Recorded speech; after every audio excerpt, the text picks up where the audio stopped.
Hello, everybody. Hey, everybody. Yay. Carol has a special guest today. He's always here. He's always here. Hello, Bones. So welcome, everybody, to the live stream. We do this every Wednesday. If you have not done writing sprints before, welcome. We're very excited to have you. Basically, what we do is chat for a little bit, and then we do a 5-minute warm-up sprint or a warning sprint, your choice. Warning. We'll do 20-minute sprints where we actually try to get stuff done, and it actually works out pretty well, so that's kind of awesome. With me today are my fabulous co-hosts. We have the story detective, Robert Brown, today. Yay! If you're not familiar, yeah, that's right. Here, we'll do like that. We'll rain on Robert like that. Oh. I was just doing the sign version of clapping. Oh, right, the sign for clapping. Yes. So if you are not familiar with Robert, you should definitely go check out his YouTube channel. There's a link to it right below in the description. You'll find him under the story detective. Watch out for the tricky spelling. But yeah, he has some fantastic videos. And of course, as always, the lovely and talented Carrow Brown. Yay! Yay! Also has an awesome YouTube channel, also linked down below. And yeah, so there's that. So you guys, we're so excited you're here. You may notice Savvy is missing. I think for a while there was like a rumor going around that perhaps Savvy and Robert were the same person because they were only one on each day. We couldn't get them on together, but last week and a couple weeks ago, we did have them both on at the same time, so that was miraculous. Savvy may be in the comments, right? She's going to join us later, she hopes. She actually had meetings today, so she's going to try to sneak in. Like all I'm a master of disguise. Exactly, right? Well, this is what makes you the story detective, right? You can appear in many forms. It's useful when you're a detective, yeah. Yeah, exactly. So, hello, it looks like we have comments. So that, oh my gosh, look at that. Look who's back! Yay! Yay! Hello, Joanne. Joanne is back. I am so excited. We'll have to have you back on as a co-host, Joan. You did such a great job. I felt so terrible because Joan like basically went into hiding immediately after our live stream when we had her on. And I sort of felt like, oh God, did we scare her? So, but she's been in recovery after being in the hospital. So yay, we're so glad you're back. Welcome. Yay. I did get your email, Joanne, and I like it. And yes, you can use it in your portfolio. Thank you for doing that for me. I just remember now. Like, wait, did I respond? Oh, yeah, I responded. So for those of you who do not know, Joan is starting to do, is it Joan or Joanne? I always say Joan. I watch all your videos and I think about it, right? You say Joanne. Yeah. I'm sorry, I mostly get excited about the ninja part because how many of us could say we know a real life ninja? So, if you guys have not checked out her videos, you should definitely do that because she's awesome. So she's doing these like, how do you describe it? With book covers? They're like an animated cover. So yeah, so it's like something that you can put like, it's really eye-catching because I gave her one of mine and she did like a really good job of like kind of like making the heads move around a little bit. Like, I love that. Yeah, I really liked it a lot. I squeezed for a good minute and then I think I forgot to respond. So. Yeah, I'm super excited to see what she does with mine. I'm super excited. I cannot wait. For a little Sherlock Holmes drawing and asked her to do something with the light behind it. So I'm going to use that for my transition between scenes on my next video. Oh, that's super awesome. That's super awesome. All right, if you want to know more about Joanne Ninja Hen, she's linked down below because we link all of our regulars below. So if you are not in the giant list in the description, send me a little note or write a comment in the regular video. And I will make sure that you get in there. All right, here we go. We have lots of people. Hi, Stephen's Writing Corner. So glad you're here. Yay. All right, you guys. as we go through the comments and say hey to everybody, which thank you so much for coming, let us know what you guys are working on. We're going to be doing writing sprints today, and we would love to know what little projects you have planned. All right, here we go. CO Savvy, hi Daily Brown Jones. I like Bones Jones. That sounds like a good character name, doesn't it? Bones. Yeah. Love that. Nihilist Geek is here. Yay! He gave us some great information last week when we did our first ever world premiere promo stream, which we will definitely be doing again. Bonjour. So, bonjour to you, right? Hello to you. So thank you very much, Michael Edward McPhee. We're very excited about that. So glad you made it today. Oh my gosh, you guys. Devin's here. Hello. Hey, Devin.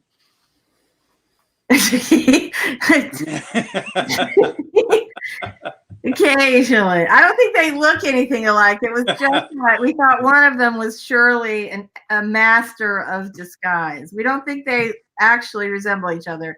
That said, they were never in the same place at the same time.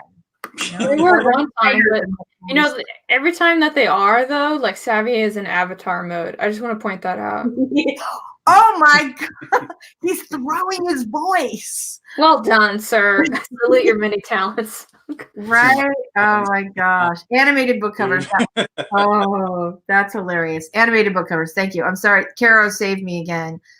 We were talking about this right before we went live, is that I had not got, like, I got only like, I don't know, 4.5 or 5 hours of sleep last night. And the night before, I got no sleep. My sinuses were bothering me. I was like in pain every time I was laying down. And like my whole jaw ached. And so I would get up. I took like some Advil. I took a shower. And I go, okay, I feel fine. And then I'd lay down and it would like hurt again. Like somebody was like punching me in the face hurt. And so I ended up I finally relaxed. I'm like, okay, I'm just going to sleep sitting up because clearly I can't breathe. And then my alarm went off. Like 5 minutes later. It was so bad. And Robert, tell us, you have been having similar non-sleeping issues. Well, I've been all over the place for the first week or so after surgery. I was just exhausted all the time. And now I'm going between being kind of tired and waking up at odd times and just feeling restless and not sleeping. Yeah. So, I think that's like the worst thing that can happen. If I say something really stupid today, I would like to apologize for that in advance. It is entirely possible because, as I said, no sleep. So that should be fun. It'll be like I'm drunk already at 11 o'clock in the morning. All right. Hello, Persephone. Hey. We're so glad you're here. Eva's here. Hey, Eva. Yeah. Hello, Eva. Oh, look at that. She's been at it for like, she's really busy while she's in recovery, clearly. Look at that. I'm so excited. Yeah, when you're in recovery, you start to think of all the things you could do to reboot. I know there's something definitely to that. Anytime I have to be still, I think I always get a lot of book ideas too. Like when I go on vacation, I'll go, okay, I'm just going to relax and I'm not going to write. And I always have like something where I'm, in the bathtub or on the beach or something scribbling away. Hello, Elizabeth Craig. We're so happy you're here. Oh, no. All right. I'll resend it, baby. I want that. I'm excited. Hello, Sarah. Hello, Sarah. Hello, Mike. Going to outline and write more of my only one bed theme story, which I probably won't finish on time, but whatever. Are you doing it for the submission, Michael? Are you doing it for Violet Gaze? You have to let me know. Yeah, we'd like to know. Yeah. All right. That's kind of awesome. I like that idea too. Only one bed. There's so many possibilities for that. I did a short story for that anthology. And it's like the shortest short story I have ever written. Because normally when I write something, it's like always like at least 10,000 words. And like I wrote like 4,000. I was like, it's perfect. I don't need to do anything else. Why would you? I know whenever people say like, how long should this be? Every genre has like a word count that's expected. Like with mystery, you're supposed to come in around 100,000 words. With rom-coms, it's like 75 to 100. But sometimes your story's done in 65,000 words, or sometimes it's going to take 120. And as long as it's, well told, as long as you're not talking about 300,000 words, you're probably going to be good. All right. Fantastic. Bonesy. Theo Savy's finally in Act 3. Woo, woo. She's Yay. Look at her avatar. Ah! Yeah. Savvy, you're beautiful. She is beautiful. And look at the eyeshadow. Yeah, oh my god. Yeah, we usually see her avatar in that picture. Awesome.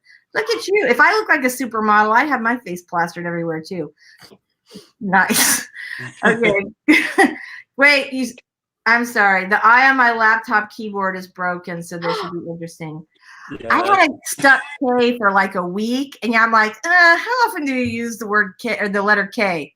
A lot. A lot. Yeah. A lot. Eyes even more. You're gonna be, yeah, you'll be. Everybody loves Bones. I love Bones. Oh my gosh. This is so awesome. Oh my gosh, that's so fantastic. All right. So, okay, you guys, tell me what you're working on. I'm going to pull up the timer. Of course, I wait till the last second yet again. Hey. Carrow, what are you going to work on today? I'm working on my tarot booklet that one day I'm going to finish. What I thought was going to be like 100 pages is already like 200. So I'm just going to keep going. That's good. All right. And Robert, what are you working on today? Are you doing edits today? No, I'm going to be working on the animated intro for my channel once I start uploading again.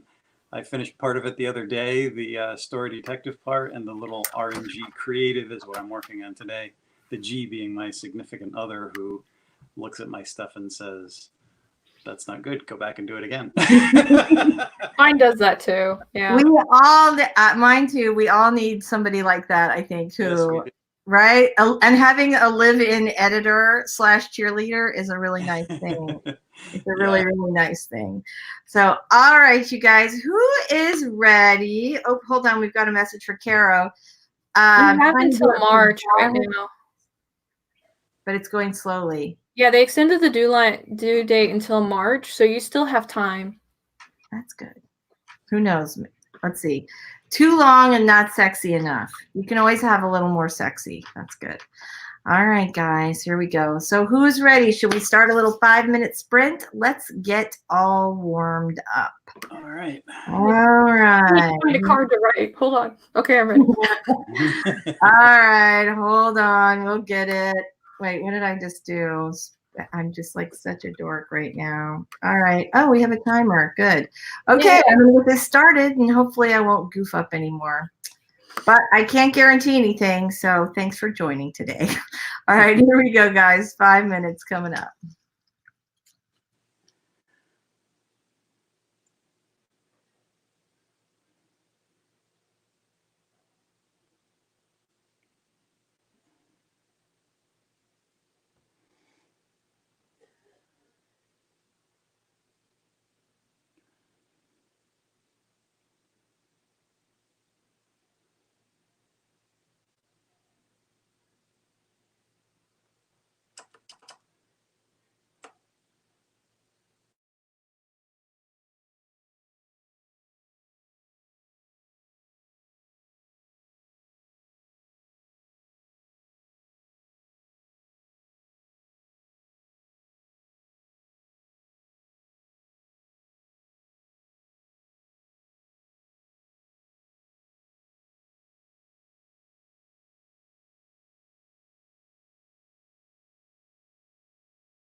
muted. I'm still muted because I told you things are. This is going to be like the blooper stream. I can feel it coming already. Oh goodness gracious! So, yeah. So how'd you guys do? I wrote things. Let me find out how many things I wrote. How'd you guys do out there? Let us know. How'd you do, Robert? I can't really draw stock photos. There it goes again. Yeah. Really not kidding. If it makes you feel any better, I had a stream where I was just effing up everywhere, and like, thank God Tamara was there because she was like, "It's gonna be okay, Carol." I'm like, "No, my life is over. The internet will see I'm a fraud." That's where we are right now. Oh my gosh. Okay, Robert, you were telling us. How'd you do, baby? Pretty good. Since I can't draw, I'm looking for stock photos, and it's a matter of finding the right stock photos and being clever to animate them and make them look good. But as far as what we were talking about Canva last week, I'm doing it in, what is that one app? There's Keynote and... Pages. Yeah, not Pages. Keynote and Procreate. I'll put the art together. If it needs a little shading or something, I'll do it in Procreate, which is a lot like Photoshop. And then Keynote has a lot of little animations. It's kind of limited, but if you put it in layers, you can animate certain things and make it look like something pretty easily. And I think even if you're not artistically inclined, once you figure out how to use Keynote and put it in layers and add the builds, it's easy. I was going to do a video on that at some point. You should. I've had Keynote for years, and I love it for presentations, but it never even occurred to me to use it that way. That is awesome. Yeah, the little story detective thing that's been in all my videos where it drops and the words type out, that's all Keynote. Get out of Dodge. I did the logo in Procreate, put it together, and then did the animation in Keynote. It was easy. I'm so impressed. I'm so impressed. Easy, he says. Impressed we are. Yes, yes. All right, we have people talking here today. I'm not sure where I left off. This is how bad it is. Eva says, morning. Good morning, Eva, if we haven't already said hello. All right. We said hi to Sarah, so we're doing that. Let me just keep going. There's a lot. I think we might have to give Bones his own stream, I think, because everybody loves Bones. Yeah. Everybody loves Bones. I'm pretty sure the only reason people come to my channel is to see Bones. I think that's awesome. So this is funny. My my little dog Odin, when he's a little Havanese, and he likes to be with all of his people. And so Mike and I, like if I'm writing in my office and Mike is writing in his, which is right next to mine, he likes to like be in the middle and come between. But if I close my door, then he's right in here or he's out there. But usually he doesn't come in when I close my door because I think he needs to make sure that no one leaves the house without him. So yeah, which of course every time I'm live streaming, I have the door closed. So there. So CO Savvy. That's awesome. Fantastic. Nihilist Geek, 155. Woo. Persephone. Awesome. 135. I think my glasses must be dirty. Steven's Writing Corner, 39. You beat me. I got a whopping 27. So nice work. Okay. Low today because I have to calculate stamina consume. Oh, wow. Look at that. Okay. So numbers. I can do that today. No. All right. Outlined and made the story potentially too long, but it needed some angst or tension. Otherwise, it'll just be three people who meet and fall into bed together. That story has already been done. Not just on paper, baby. In real life, too. All right, there you go. 38 words from Joanne Ninja Hen. Fantastic. Bones is They're funny. Ha ha ha. And just for you, Michael, the Violet Gay is the owner. She likes ink stories, so if you want to do that, that will be well received by her. Nice. A little insider info there. That's fantastic. When you guys draft, do you normally go too long or do you keep it kind of tight?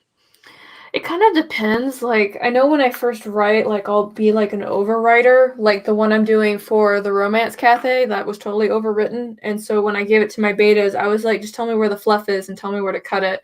But when I did this one for Violet Gaze, I really just kind of like it, like the story itself wasn't like that long, so I didn't have to flesh too much out, but I sent it to her and I was like, if you need me to dive more into something, like let me know, because like Yeah. I think that's like the first one that I felt like I underwrit ever. I started overwriting because everything you read about the greats, they're writing too much and then editing it down. Right. Mhm. And spilling all their ideas. And I would overwrite, and then when I did my next draft, I would add more to it and it would get bigger and bigger. And I realized I had to underwrite and then add all the nuance later on, or I just ended up with something that was out of control. I think Just I do a some- mixture of both, because like there's certain places where I definitely dive into too much detail, and then when I go back and I do the edit, like I'm really big on dialogue, and and the way that dialogue like needs to paint the picture. So like I'll look at like a dialogue tag and be like, is this a good place to replace it with like a gesture or an action or an expression, Yeah. or you know, things like that. that's- Yeah, so that's the one thing that I usually harp on. And I'm not like one of those people who's like, you should never use dialogue tags, because if you have 3 people in a room, you have to have a dialogue tag. Like there's no getting around that. No. A lot of people hate it, but that's nonsense. I mean, you need that. And It's people don't nonsense. That's like they- hating the word the. I mean, the Yeah. thing is, the readers, as long as you're not saying he chortled, he snorted, he bluff, like as long as you're just Yeah. saying said, readers don't even notice that. That just, you know, just goes right away. They don't notice it at all. I had a fun conversation with one guy, because he literally wrote like 15 pages. Like my writing group says only bring 6. So this guy brought 15. So I was like, you're gonna be one of those people, right? Right. And so when I was reading it, my feedback was, you have something against the word said. And he was just kind of like, well, you know, I feel like it's overused. And I was like, where did you hear that from? And he was like, well, my English teacher told me that. I was like, did your English teacher publish any books? And he was like, no. It's like, then you probably shouldn't listen to her. Right. Yeah.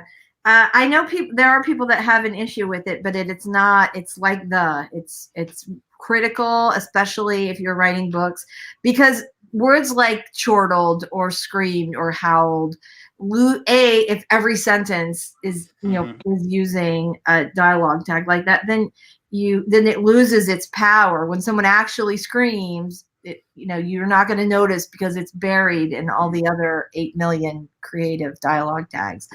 But Joanne, you'll find that sometimes in the audiobook version, the narrator will actually take out the speech tags because they're doing the accent, so they don't need to put them in. Right. It really depends on who you're working with and how you decide to do that script. So like I was working with my narrator because we were doing pronunciation, because of course I have foreign words in there.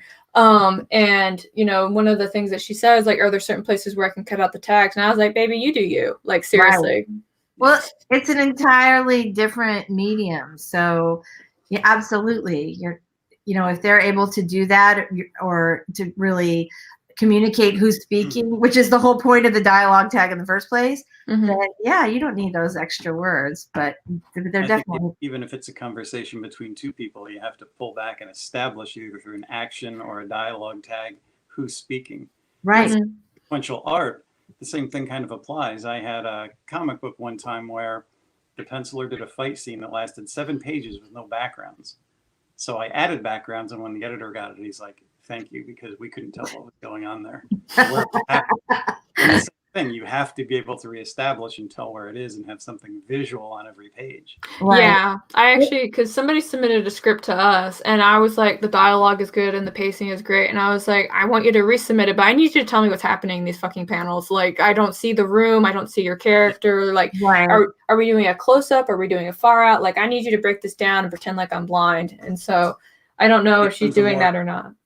Right. Well, I think that's really important to you know, to give people context in that way, because otherwise you don't know what's going on. And the worst thing that you can do is make your reader stop reading, take them out of the story, and figure out what the crap is going on. Right? You just want them read, like just lay it out there for them. Don't make them confused about whether it's Julie or Jackson or Jemima who's speaking.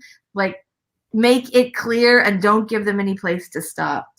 You'd asked earlier about whether Carrow and I tend to overwrite or underwrite. I am because I plot ahead of time, mine stays pretty clean, but I do underwrite. I find that in most of my second drafts, I go, oh, you know what? I really want to sort of expand on this, or I feel like sometimes there's a character where you think he's going to be kind of a more minor character, and there's something just fun or charming or interesting about the character, and you think it's going to add more depth to the story, so give them a little more, a little more action in the story. So I tend to overwrite or to underwrite a little bit, and then I will go back and fill in those spots. So that's just me.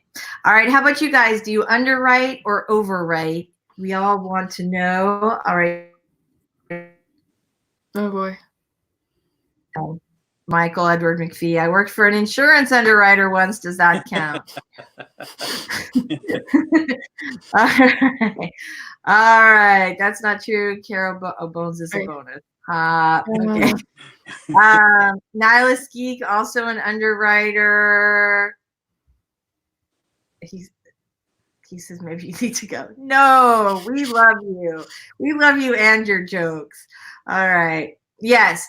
Okay, so you guys are oh my gosh, the comments. Okay, so yes, absolutely true. It's not audiobook friendly, but write for the book, and then you can always tweak it for the audiobook. Yeah. Yeah. Because, right, are we kind of, I don't know, maybe, is there anybody out here who writes for audiobook first? I guess I'd be curious. I just assume everybody writes for print first. Surely there's someone who writes for audiobook first. Anybody know anything about that?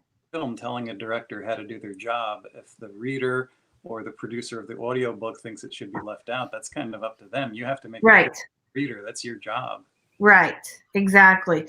Just like when you sell the film rights to your book, you don't get to go tell the director what to do. Yes. Even though you wish you could sometimes. Even though my character doesn't act that way. It's like, well, for the sake of the movie. It's like, right, even though.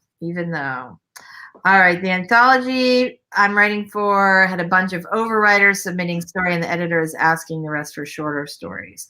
See, I would ask the overwriter for all the overwriters for cleaner stories, right? For tighter stories. Really good, yes. I would. Yes, exactly. I mean, sure, sometimes, but if you're in an anthology, there's a word count. You got to respect that, because there's a lot of work that goes into putting those together. Yeah, it's not just your story either. Exactly. DL Stewart, hello. We're so glad you're here. Isn't cutting tags creating issues with Whisper Sync? I don't know. I don't know. And I don't really use it very much either. Like, I tried it with one book and I really didn't like it because, like, I just didn't like it. She didn't like it, people. That's how it goes. But that doesn't mean it's not for everybody. It's just not Carrow Brown approved, okay? Okay, so Michael Edward McPhee, I don't like said. I leave it out if I can and use description to show who's talking. Most readers are sophisticated enough to know blah, blah means dialogue. That's true. They generally don't have trouble identifying dialogue, although they do often have trouble identifying who's speaking.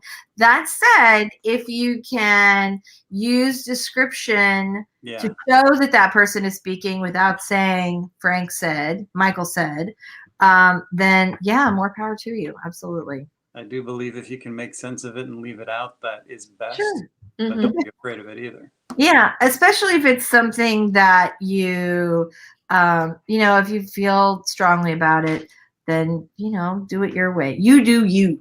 I will say, like, I very rarely use exclamation points in my work because I don't like them in normal everyday life. Not that you would know this by reading my descriptions or because everything else, or emails or whatever, because I'm like. I know I was reading, Expanse, like Leviathan Wakes. I wasn't actually reading it. I was listening to it.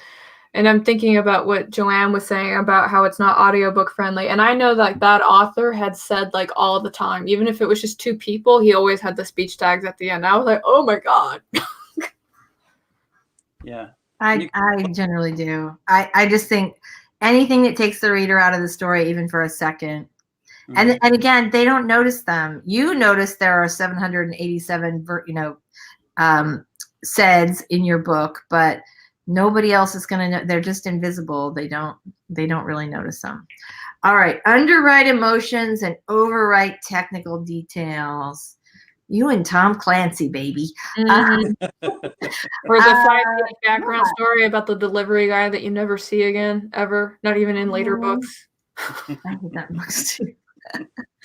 So it's good though to know these things. So Joanne, I'm interested to know, do you, when you are doing a second draft, try to expand on those emotional scenes and trim down the technical scenes, or do you just let you be you and your readers know that if they're reading one of your stories that they're going to get, fewer emotions and more technical details? I'm curious about that. I want to know.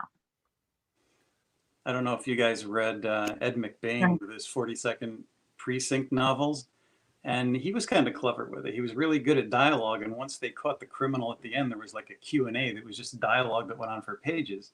But the ones that began with a Q was the police officer, and the answer was the villain that they caught. And clever ways to do it and just have dialogue.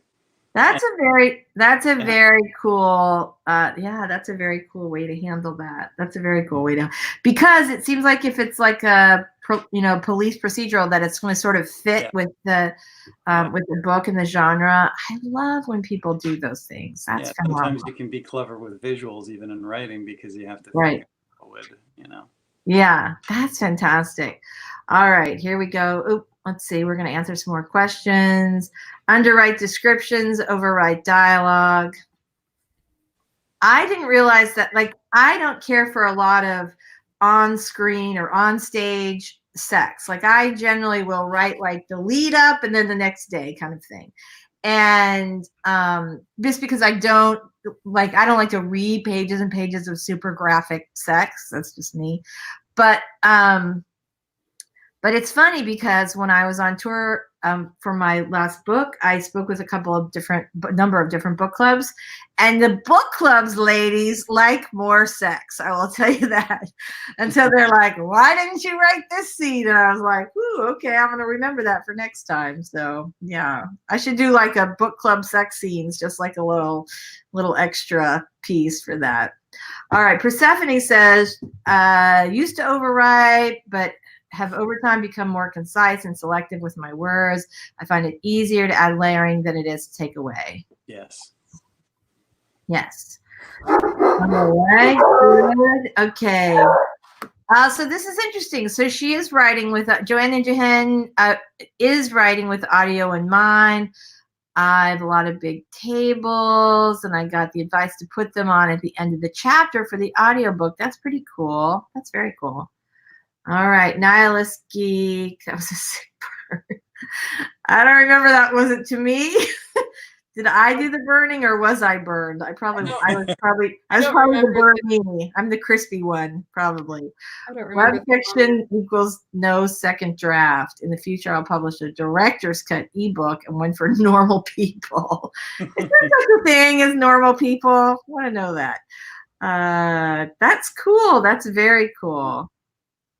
That's awesome.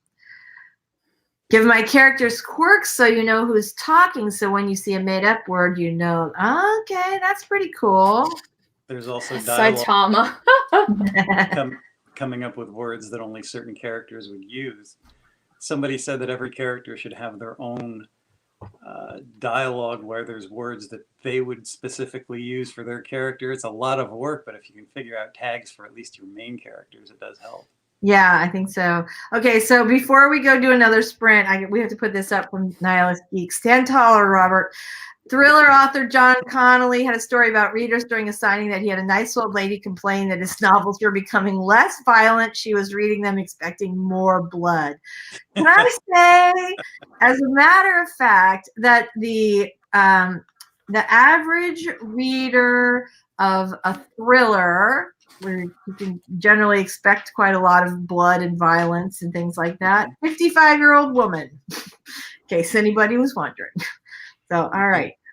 So speaking of, we're not. There's no good transition there. Does anybody have a good transition that I could? Bone says it's time to write more. That was good. Going for 55-year-old women who love blood and gore. Let's give them what they want, people.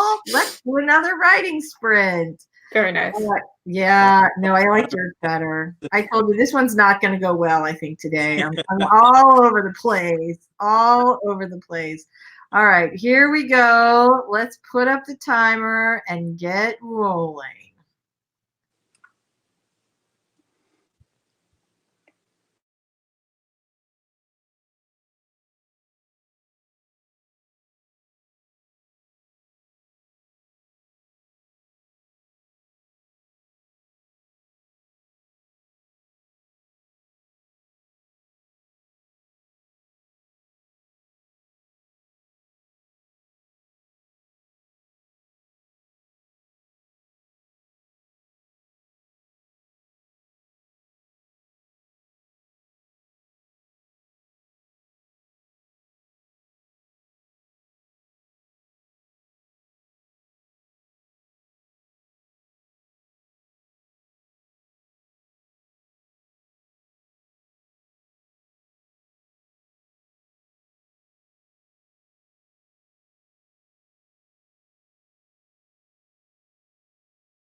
All right, everybody. How did everybody do? Not bad.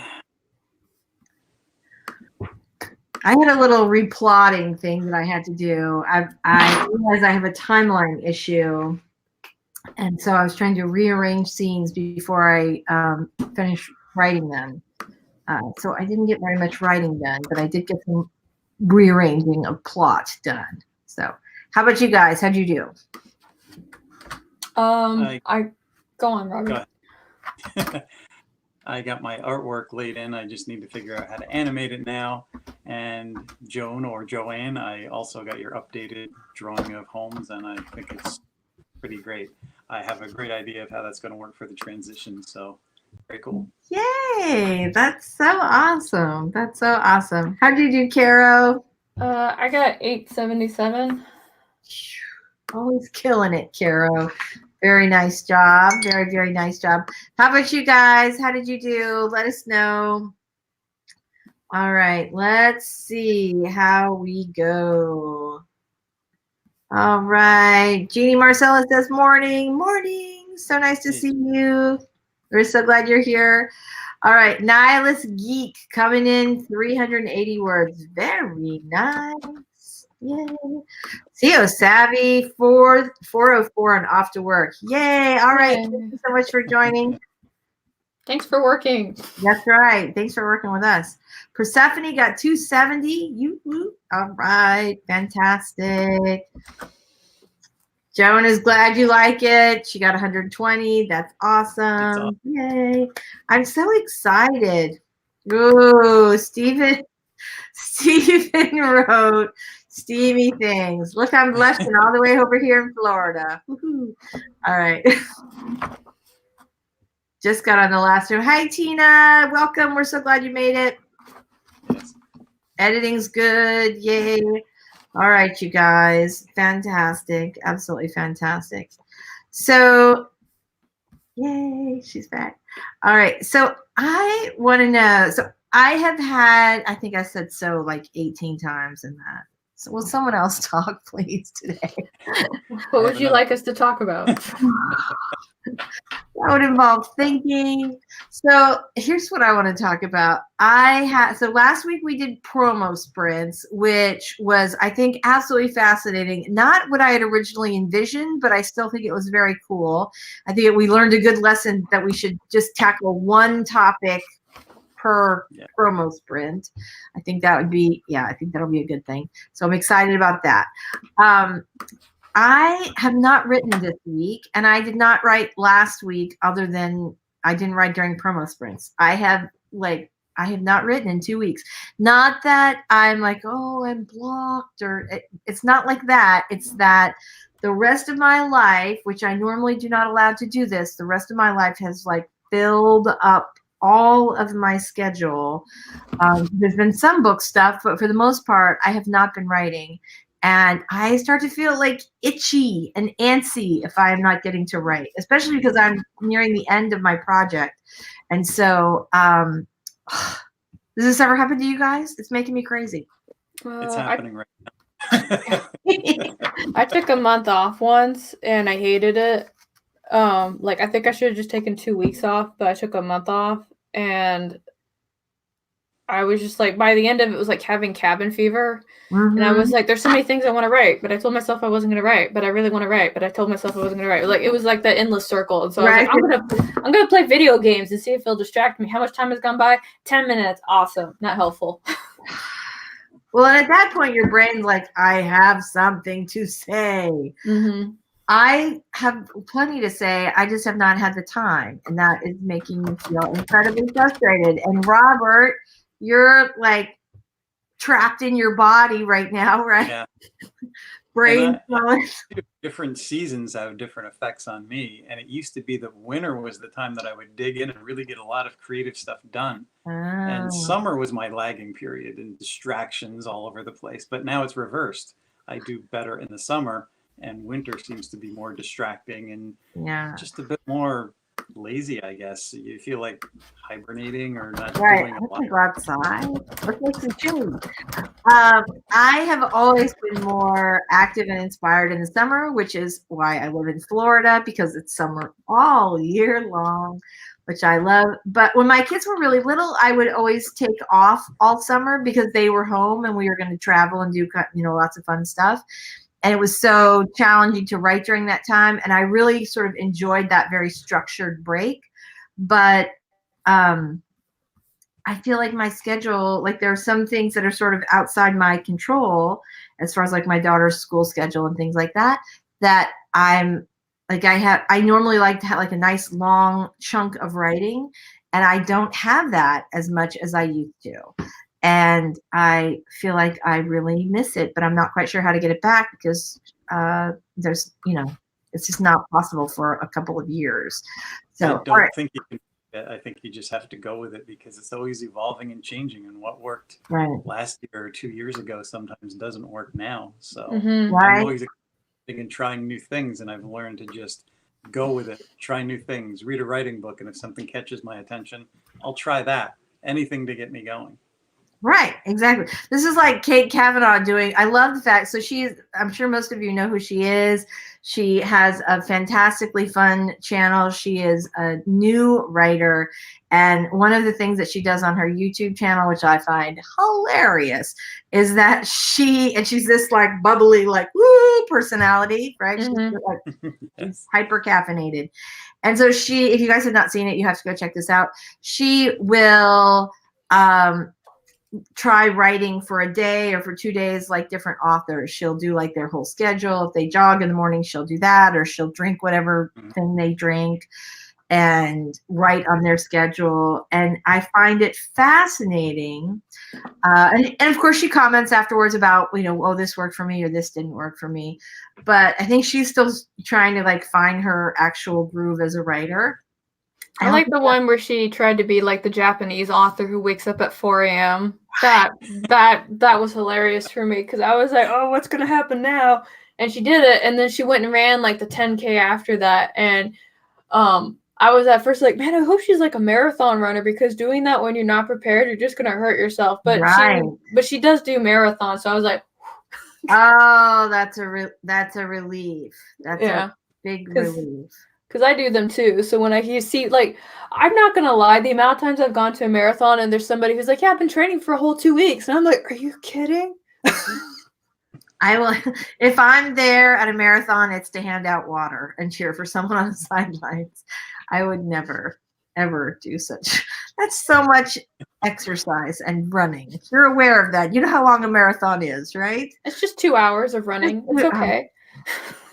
I admire you, Carol. You're a brave, brave woman.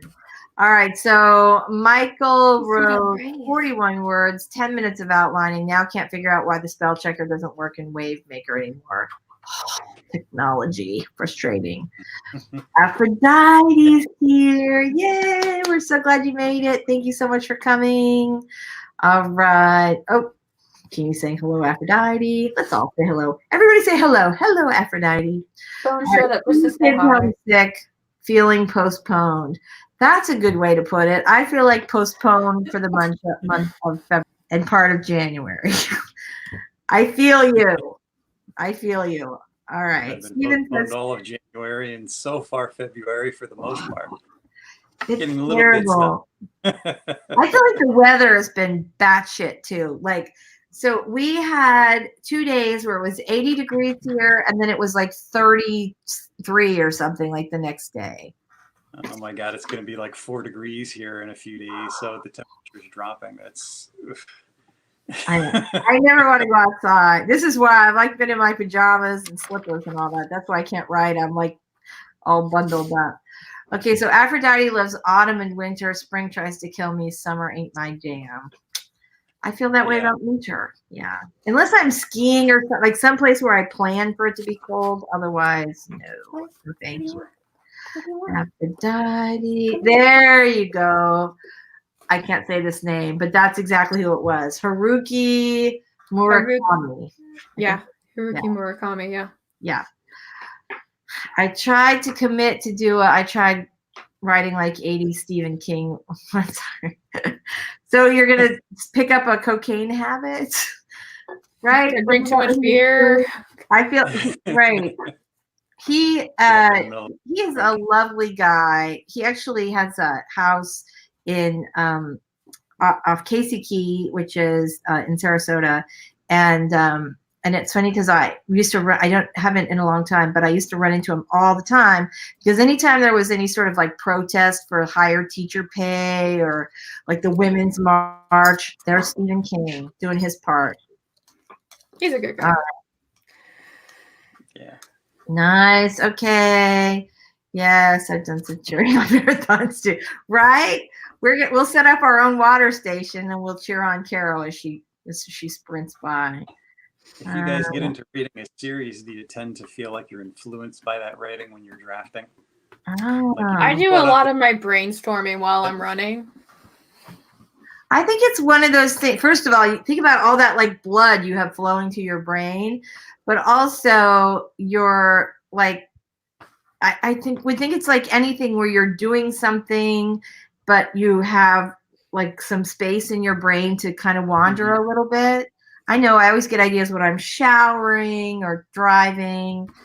Yes. You know, not quite as taxing as running a marathon, but you know the way I drive is. So. There's a guy, Jim Kiwi. He actually talks about that mental, like, I can't remember what wave he talks about. Somebody in the comments might know, but he talks about how when your brain gets in that mode, that's why you get like the most creativity. And he says some people get it when they're in the shower, some people get it while they're running because they're in a relaxed state and the brain just kind of does whatever it wants to do. So right, the flow state.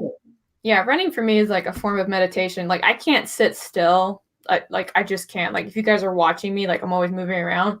But yeah, like once I leave this keyboard, I'm like, I'm gonna go play Ring Fit. I'm gonna go run 5 miles because that's just how my brain like relaxes. So Natalie Goldberg, who's very into meditation and like the zen of writing. She did her writing down the bones and all that. She calls that the monkey mind. And to keep your physical body occupied, you get out of your own way, and then your subconscious can kind of work without having to think I need to do this and I need to do that because you're already active doing something. That's interesting. Well, since it's almost Valentine's Day, I'll give you a dating expert fun fact. If you want to have a conversation with a guy, it's good, an important conversation. It's often good to do that while he's occupied doing something else, like driving, because of that reason, right? Well, then he doesn't, like a lot of guys feel like if you're say, hey, I want to talk to you about something, they automatically are like, you know, poised for battle. And it could just be, hey, do you want to go here this summer or whatever? But so if you have a conversation with a guy while they're driving, they're actually more open to whatever you have to say. I don't know why. There was a fascinating study and I want to know who's paying for this. I'm like the complete opposite because like anytime my husband's like if I'm doing something and he starts talking to me, I like will give very clipped answers. And then if he keeps pushing for it, I'm like, what do you want? And he's like, I just want to answer the question. It's yes, whatever it is. Just stop talking. I'm that way if I'm trying to focus on a task, but something like driving or walking, generally you don't need all of your brain power to do that. Yeah. All right. Refashioned a tennis racket into a signboard for cheering. Felt very athletic just from the cheering. I love that. All right, you guys, speaking of cheering, I'm cheering for you to get some word count done here today. Oh, so nice segue. Yeah. So let's get some writing done. We're going to do another 20-minute sprint. Here we go. TikTok, guys.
Ding. Sorry, I did not get over there fast enough. I apologize. Oh my gosh. I was on a roll, a little bit of a roll. Ah, good gracious. All right, hold on. Let's get rid of this timer. How did you guys do? I got 744. Look at you. Nice work. Very nice work. I need a little bell. All right, good job. How'd you do, Robert? I'm very close to getting this done, except there's one part that's not working, and I can't find an image that's going to fit. So still searching. That's good. That's very good. I should be working on videos today, but yeah, I'm trying to. I felt like I really needed to write, and I like the fact that I'm in the habit of writing every Wednesday, and I hate to break any writing habits, at least any good ones, right? Mm-hmm. Yes. What's your worst writing habit? My worst writing habit? Yes. All right. Like, give me an example. Well, okay. So, all right, you guys in the crowd, writing friends. So, I'm getting lots of numbers, so I'm going to put those up. Congratulations, you guys are all doing great. But yes, I want to know worst writing habits. I will tell you exactly what I mean. When I'm on a deadline and I'm at the end, it is like junk food aroma around this place. Like my entire imagination is fueled by sugar and other forms of processed crap. That is my worst writing habit. And I have done it that way for so long that any time in my life when I have tried to not finish a book while simultaneously eating caramel corn and drinking Coke and, you know, all the crap you should definitely not drink and eat, doesn't work. I go back to that crutch every time. So yeah, that's my worst writing habit. How about you guys? What do you have? I have a bad habit of cutting time with my husband when I'm on a deadline. That's like I sacrifice the time I'd rather spend with him than actually and then that makes me really upset in the end because I'm miserable and I don't know why, and it's because I realize I'm not taking the time to like do that simple self-care of spending time with my family. So yeah, I kind of feel guilty right now because I will say, now granted, I'm not talking about through the whole book, I am spending lots and lots of time with my family, but when I'm at the very end, like the last maybe week and a half, 2 weeks, I am often writing big long chunks of day, and I don't spend as much time with my family. Now I do spend a ton of time with them afterwards. I don't feel guilty about it at all. And I really do miss them when I'm done, but I'm generally so in the project that I'm working 14, 15 hours in a day. I think if like I wasn't balancing college, like I would have that like a lot more centered, but because I'm doing all the shit at the same time, like yeah. Yes, that is, if you're just going back and forth between just two things, maybe you could do that. But if it's like 17, maybe not.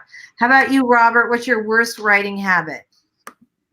Well, I'll usually have to get organized, whether it's just organizing my desk or my space to get in the right frame of mind. If not, the internet will become that typical. And I'll stop and think, and then I'll check the email or check this, and then pretty soon, you know, a half hour, an hour goes by. And if I do that a few times, then I'll just break my entire book.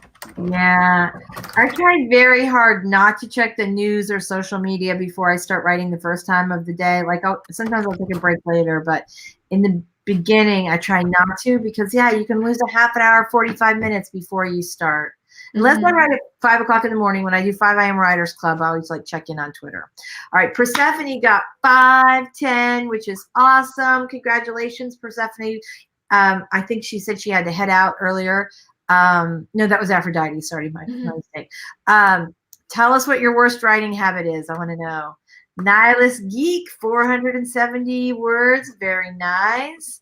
Joanne Ninja Hen, 196. That's great. You're like moving up. That's great. Fantastic. Steven's Writing Corner, 234. Woo-hoo. I want to know your bad writing habits too. She just wants no bad habits. I just said it like, I know you've got some. I know we all have some, right? Can't lie to me. I know they're there. Read over my prologue. It's not labeled prologue. It's titled The Character's Name and only runs 800 words. That sounds like a good level. All right.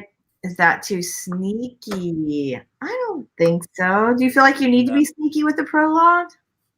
I think it shouldn't feel like a prologue or something that's happening before the actual story starts, because then you're having the story a second time.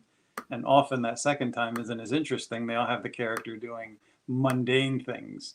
Right. And the prologue, you always have a great idea and it starts really exciting. It's something that happens before the story or in the middle of the story, and then you're not picking up that same pace when you get to chapter 1. No, so I usually start my books in media res, which for anybody out there who doesn't know basically means in the middle of the action. So I try not to start with the, I try to start in the middle, like I try to drop the reader in about 3 minutes after all the shit has started happening. So there's that. But I had another book that I was working on actually with a co-author, and it was a creative collaboration that did not go well. But I will say that the book was, we had like an agreement on how we were going to start it. I got the exciting job of writing the first draft, and it's just always more work.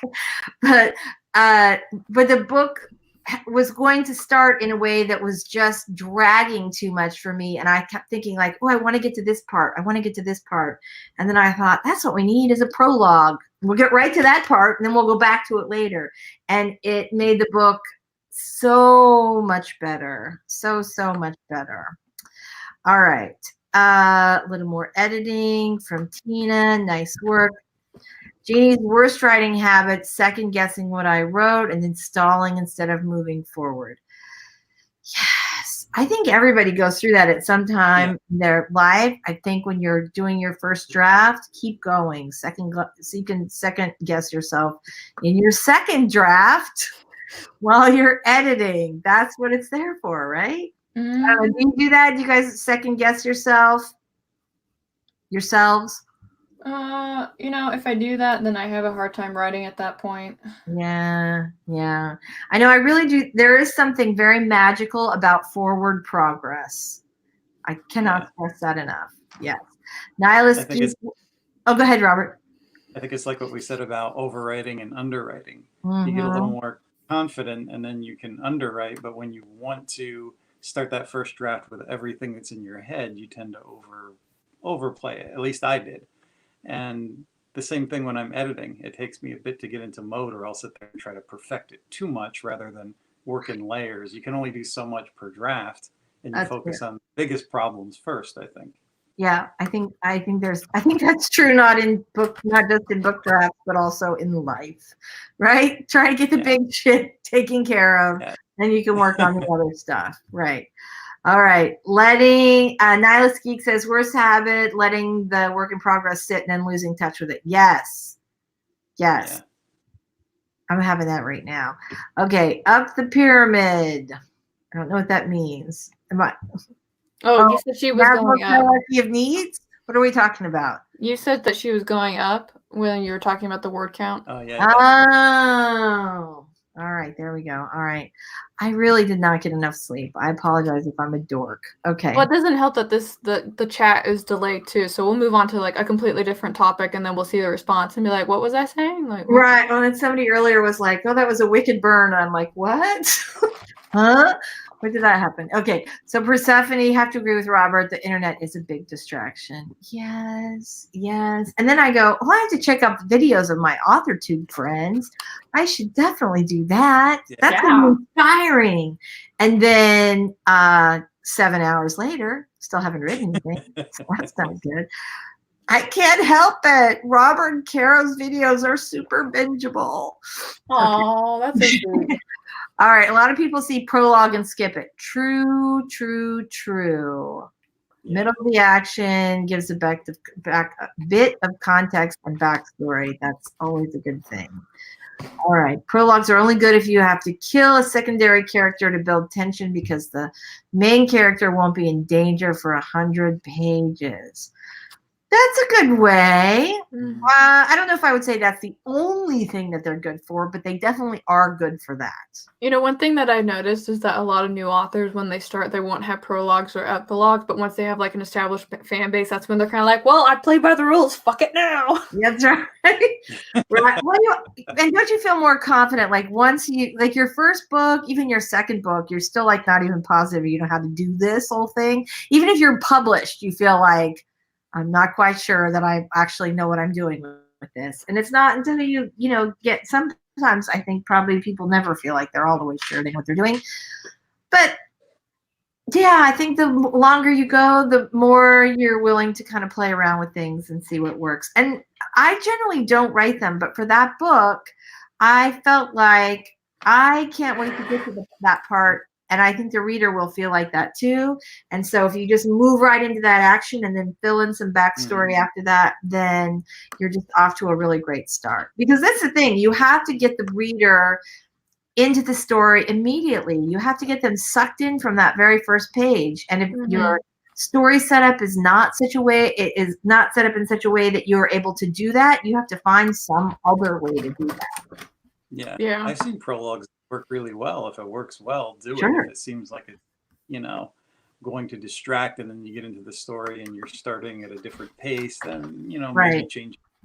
Brandon Sanderson uses them a lot, but the way that Brandon Sanderson does is like giving you background information, but without like bombarding you with it. So like in Mistborn, in the very first one, we had that prologue from somebody else's point of view who turned out to be like a really key character. And then in Steelheart, that epilogue was actually really important because the clue to how to take down the bad guy was actually in the epilogue. And I remember having to be like, I reread it like 3 times to find it. And I was like, oh, there it is right there. Like right there. Yeah. If you think of murder mysteries, the murder at the beginning is almost always a prologue because it happens before the story starts. Right. It doesn't feel like a prologue, but it engages you because it's an interesting way to begin the story. Right. Right. Why you're there. It's compelling. You want to know, how does your main character get involved? Like, how are they connected to this murder? Do they get assigned this murder? Is it a friend of theirs? I mean, I think genre dictate that as well. There's good and bad things that go into genres. I mean, I think all writing, good writing, bad writing is essentially the same, but there are certain peeves I have with different genres, and sometimes work and sometimes they don't. I think you should put a prologue in if your story needs a prologue, and don't put it in if it doesn't. I don't feel like if you have even if it's common in your genre, if you are just pasting it into the front, don't do that. Just if it needs it, put it in. If it doesn't need it, don't put it in. Yeah, and your editor should be coming in and being kind of like, you don't need this. And if you're kind of like, well, I don't care what my editor said, I'm like, Yeah. If it's a professional editor, you can always say no, but you should at least consider it, I think, if you got a good editor. Editors that miss huge chunks of stories that they should have spotted.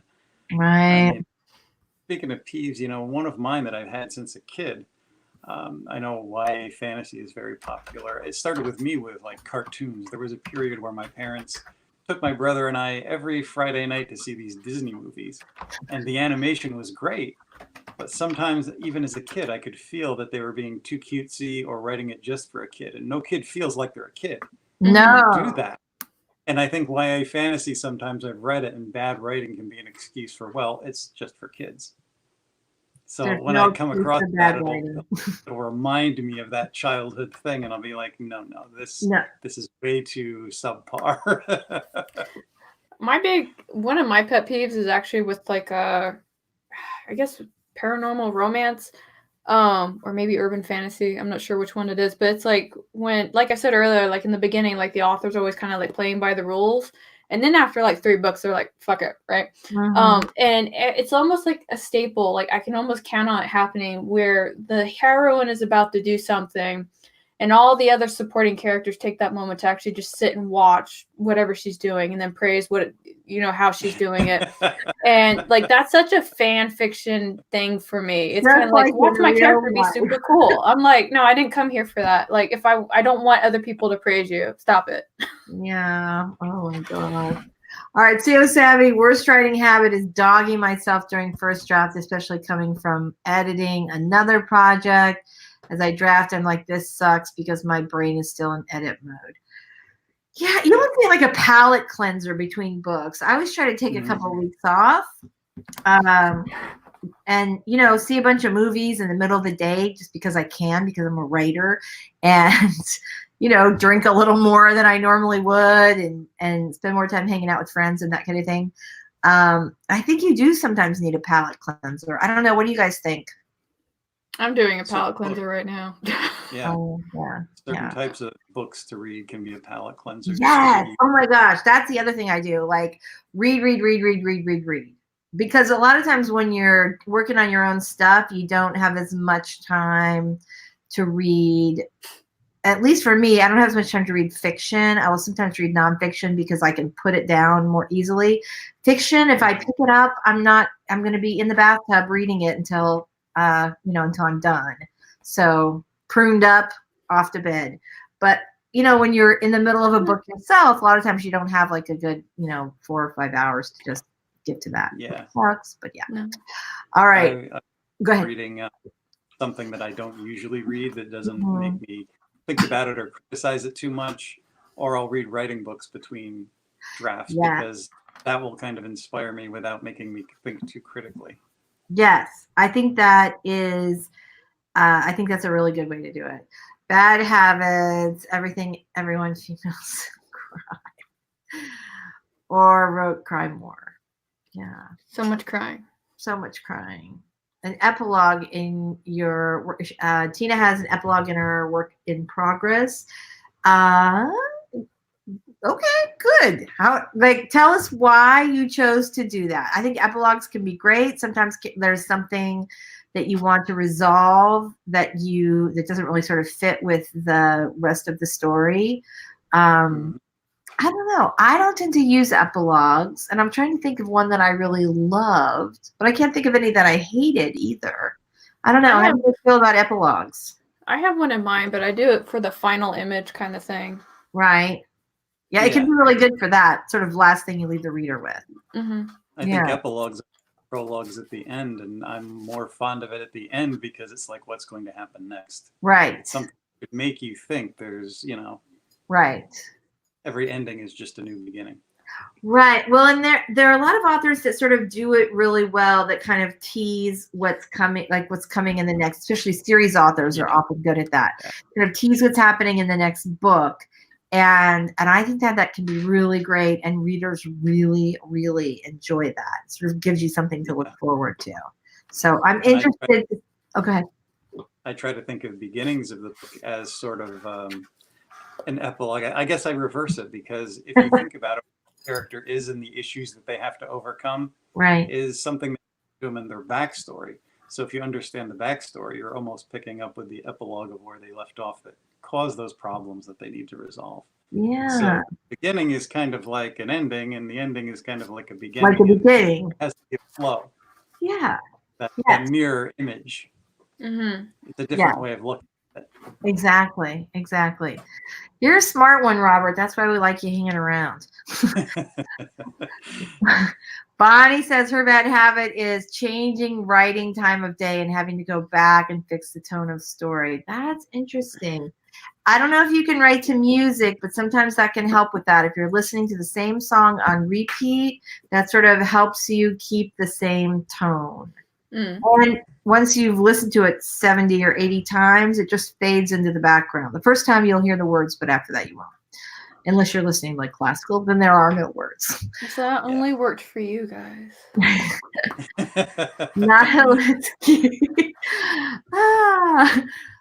Character's working himself to kill a main player. That's exciting. Woohoo. All right. Oh, there we go. What genre are you writing? Dark fantasy. That sounds like a good one. Brandon Sanderson, awesome YouTube series about writing. I can highly recommend it, the 2020 versions. We're big fans around here of Brandon Sanderson. I had to explain Brandon Sanderson to my boss because he was like, yeah, Brandon Sanderson fans are like blah, blah, blah. I was like, first off, sit down. I'm about to educate you. Let's have a chat. Nihilist Geek says, he used to write dark fantasy, then lost his faith on the label, so I just call it sword and sorcery. People get that. Yeah. I think sometimes non-dark fantasy readers, they would probably like dark fantasy, but they don't necessarily know what it is. A way to determine if the prologue is needed is to describe if the prologue is actually your inciting incident. It usually is, and that's what makes it necessary. Mm-hmm. Yeah, okay. All right, I can see that. Nihilist Geek books and lore. Adults just need mindless entertainment to keep away the horrors of real life. Yeah, I could see that. I could see that for sure. Persephone, one of the reasons I read thrillers, they're so different from what you write. That's interesting. Do you guys read stuff? I read a lot of things that I do not write about. A lot of things. I enjoy all kinds of books. How about you guys? I know, Carol, I know you read a ton of stuff. Yeah. I read everything but like Western romance. No, just Westerns. I don't read Westerns very much. Yeah. It needs to have some other subgenre. Yeah. I do not, although somebody described a Western to me like a year ago, and I thought, oh my God, I would totally read that. So I hate to eliminate any, I don't read like a lot of historical romance until I do. I don't really read a ton of fantasy until I do. I read a lot more dystopian stuff than I used to, but yeah, I think almost anything. If the story sounds interesting to me, I don't care if there are dragons or the military or cowboys or you name it. Yeah. I'm pretty guilty for just grabbing a book off a shelf and taking it home and reading it. That's like, it's like an adventure for me. It's like, what the hell did I just buy? And sometimes I get really good books, and other times I'm like, this is a giant dumpster fire. Like, yes. Well, and then sometimes you go, oh, I'm going to love, like you love the premise of it, and then you don't. Yeah, I think one of my first book reviews, one of my first drunk book reviews was actually, no, it was one I did with Writing Wife, because I just randomly got this book, and I thought, well, the cover looks interesting. Maybe the story will be interesting. And I had to apologize for a good hour after the video to Writing Wife for making her read it. That's so sad. All right. Today, guys, your opinion on something, but since I'm going to be working on a series based on this book, I don't want to kind of foreshadow it too much. Okay. Another week. All right, we can wait. We'll all wait. We can't wait. All right. Persephone says, I like epilogues as a way to leave a last impression. Agreed. Close things out and hint at what's to come. Yes, yes, check. Yes. Was to resolve what went on in the book, an ending and a new beginning. Mm-hmm. Yes. Okay. All right. Yes, a hint and a big smile face. All right. Fantastic. I'm very excited about this. You guys are not going to believe this. This is like a fluky show because every week we're supposed to end at 1 o'clock, and I'm always like, I can't squeeze in one more thing and but look at us. It's like 12:56 Eastern time, and we did not go over this time, and I feel super, super proud of that fact.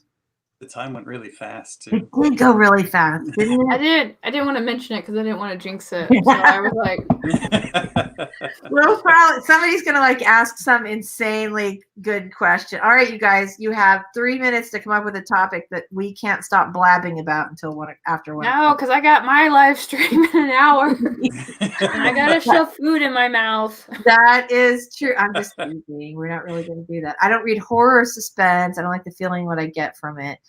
I never used to like horror. I don't think I could read it. I used to read Stephen King, and I like his writing. But I one time got sick when I was in college, and I was reading. I was at this job. This is kind of funny. Like one of my very first jobs was working for Diners Club, which is this like old credit card. I don't think it even exists anymore. Where like during the holidays, you had to like answer the phones because they'd call in an authorization if the machines were down or something, and they didn't want anybody to go without their approval code during the high spending season. And I apparently was getting sick with mono, but I didn't realize it at the time. And I was reading a Stephen King anthology, a bunch of little stories about, and one about a doctor who has to like eat himself because he's starving to death, like on this island. And I like was reading it, and then I started feeling woozy. And when I woke up, I'm surrounded by paramedics because I had just passed out.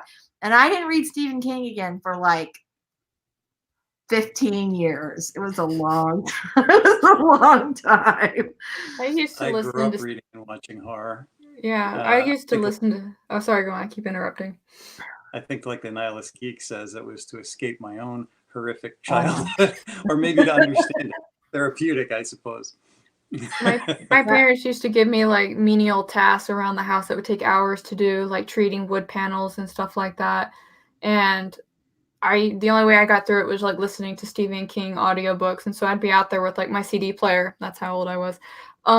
Listening to these books on CDs. And like I would finish books. Like I'd start it at the beginning of the project and finish it by the end because that's how long it took me to do this stuff. Stephen King's pretty long, so that's a lot of work. Yeah. That is pretty long. I think that was it, but I don't remember for sure. I could get the answer for you next time. Nihilist Geek, this is exactly the issue. You don't understand that you may pass out and wake up with paramedics all around. It is a problem that people have when they read Stephen King. So I think we all know that.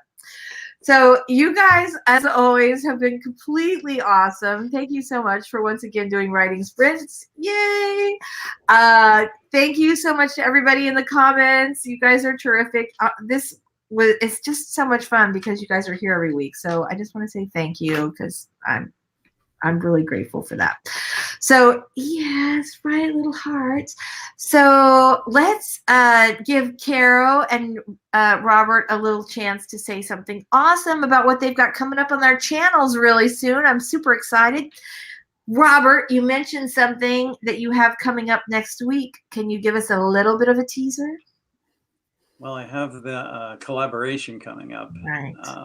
And then I'm working on a series that's going to follow that. Really? And my free time has been plotting this stuff out and trying to attempt to get it right, and hopefully I will.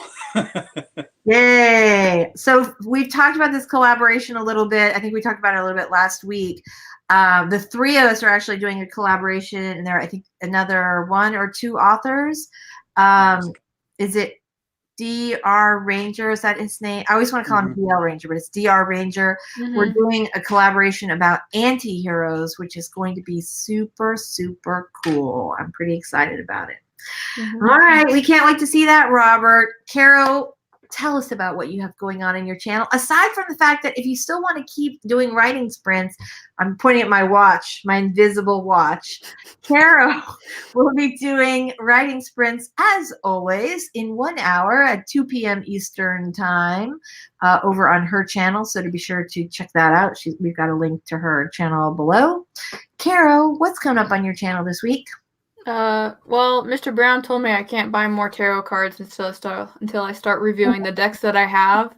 So there's a tarot card review thing starting this week because I have a problem with buying tarot cards and I'm not going to stop buying them. So I'm interested to see how that happens. All right. So yeah, so you guys know me. We do the writing sprints every week on Wednesdays, and I used to produce videos, and I've been super slow about it lately. I have like several that are almost done, and I'm going to be better about that this year. Maybe this week, maybe next week. We'll see. So thank you so much for coming, everybody. You guys are awesome. We would definitely not be here if it were not for you. Look at all these. Fantastic. You're welcome. Thank you. Devin uses a VCR and a CD player. I feel your pain. Yeah. Oh my God. Spazzy. Thank you. I appreciate it. Oh my gosh. Yeah, fantastic. All right. You guys are awesome. Okay, guys, have a great time. We are out of here. Bye. Thanks so much for coming.